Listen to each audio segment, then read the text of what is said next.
Welcome to Cowhide Stories for GG Kids.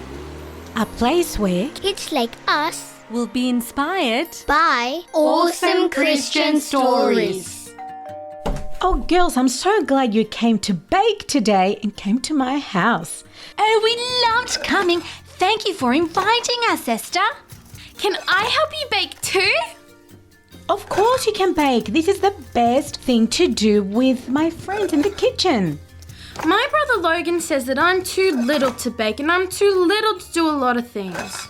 Oh no, I think you are little, but there are things that you can definitely do, and baking with me is one of those. Oh, and Esther will look after us to make sure we're safe in the kitchen. Exactly, so that you don't get burned. Thank you, Esther. I usually always feel left out when my brother and Mum are in the kitchen. Well, today you won't need to. I'm going to make sure you get included. Hey, isn't there a story about someone who was feeling left out too? Yes, I do. I have a story called I Can Help. It's actually a little boy who also was told that he was too small to do anything. Oh, can you tell us while our cookies bake, please? Yes, but before I do you want to go to your glitter box for that special something? Oh, yes, let's go. Today in my glitter box, I want you to draw a picture of yourself with all the things that you're good at, and they're called qualities, your qualities. So you might be good at running or smiling or baking or drawing or cleaning up. There's so many things you can be good at, and I want you to draw them around you. So make sure you have a good think and ask the people around you to help you if you're having trouble thinking. But that's all from me. Till next time. Bye. Oh, I love that activity. You can do that, Daisy. I will. I'll do it as soon as I get home. And boys and girls, when you do yours, make sure you send it to us via email. Don't forget, because we would love to see your creations. All right, let's get into the story. I Can Help by Rosie Smith. 1 Samuel 16:7. People judge by outward appearance, but the Lord looks at the heart. Thomas jumped out of bed. The sun was starting to peek through the curtains, promising to be a nice day. He could hear the clatter of plates in the kitchen as a pleasant smell wafted into his room. Pancakes! Thomas thought with glee. He loved Sundays. He joined his family in the kitchen as they prepared breakfast. "Hey, buddy," Dad said, ruffling his hair. "Slept in today, huh? Or were you just trying to get out of your chores?" teased his older brother Josh. "Enough of that, you two. Time for breakfast," Mum said, wiping her hands on the tea towel. They took their places at the table and bowed their heads to say grace. They proceeded to pile up their plates with warm, fluffy pancakes. "So, what are everyone's plans today?" Dad asked. "Me and Mikey were going to ride to the park soon to see if his money is still there. He thinks it fell out of his pocket yesterday," Josh said. "Can I come?" Thomas asked. "I can help find it." Josh shook his head. "Nah, you're too little. You won't be able to keep up with us." Thomas pouted. He knew it was true, but he wished it wasn't. Even though he was 5 now and going to big school, he still couldn't ride as fast as his 80-year-old brother. "Well," said Mum, changing the topic, "I'm going to make a cake today for Nana's birthday." "What kind?" Thomas asked with his mouth full of food. I'm thinking a carrot cake," Mum replied, reaching for the strawberries. She does love her carrot cake. After breakfast, Thomas watched sulkily as his brother wheeled his bike out of the garage next to Mickey's. "You can come next time, okay?" said Josh. Thomas nodded and watched as he rode down the hill, waving goodbye. "I just can't wait till I'm bigger," Thomas thought to himself. Just then he heard a noise behind him. It was Dad sliding under the car. "What you doing, Dad?" Thomas asked. "Got to change the oil," Dad replied.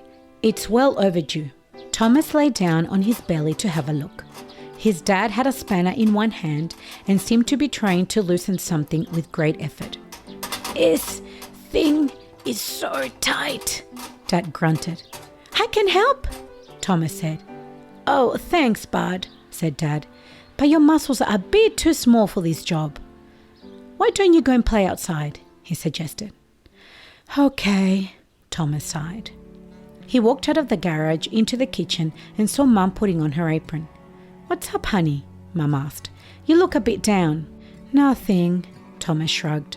Then he saw the ingredients laid out on the bench. Mum, can I help you make Nana's cake? Mum hesitated, but seeing his hopeful face, she nodded her head.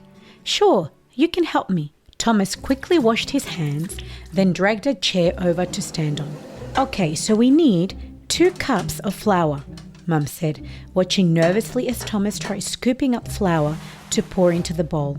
Half of it made it in, but the other half landed on the bench. Never mind, said Mum quickly. We can clean it up later. She poured in extra flour and some sugar, then looked at the recipe. Okay, give that a stir. Then we'll add the eggs and butter, she said. Ah, I forgot to get the butter. As she turned to open the fridge, Thomas picked an egg out from the carton.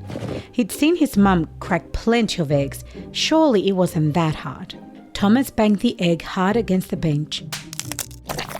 The yolk splattered onto the floor, joining the pile of flour. Mum turned around and gasped.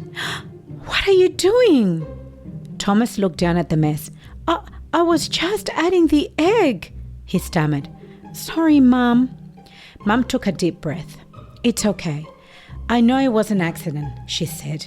Then added, maybe you're still too little for cooking. How about you go play outside while I finish up? Okay, Thomas sighed as he slid off the chair.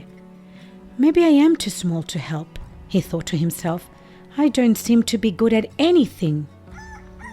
The next day, Thomas was less enthusiastic about getting out of bed. He usually loved school, but today he just felt so small. Bye, honey. Have a nice day, Mum called as she dropped him off.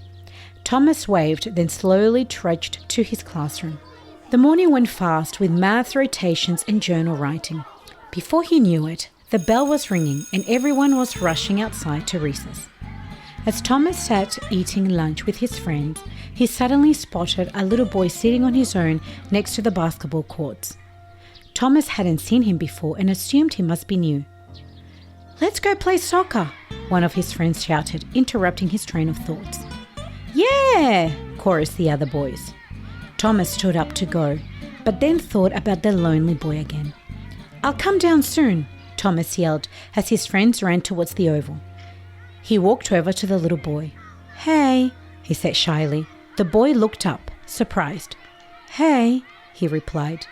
What's your name? Thomas said. Leo, said the boy. Are you new? Thomas asked. Yeah, I didn't want to come to school, but Mummy has to work. I'm in kindy, the boy said, looking down at his shoelaces. I'm Thomas, Thomas said. Want to play? Really? Said Leo. I wanted to play basketball, but those boys over there said I was too small. Thomas put his hand on his hips, suddenly feeling bigger than he'd ever felt before. Don't worry about them, he shrugged. We can play our own game. Leo smiled, and with that, the two boys ran off to play. That night, as Thomas was climbing into bed, his mum came into the room with a big smile on her face. Thomas, I just got off the phone with your teacher, she began. She told me that she saw you at recess making friends with one of the new students who was struggling to fit in.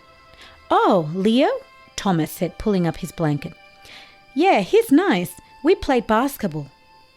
Thomas, Mum said, tears welling up in her eyes. I am so proud of you. I know sometimes you might feel small on the outside, but on the inside you have the biggest heart. And to God, that's more important than anything else. His mum leaned over and kissed him on the forehead. Night, buddy. Sleep well, she said, turning off the light. Maybe I am good at something, Thomas thought as he drifted off to sleep. It sure does feel good.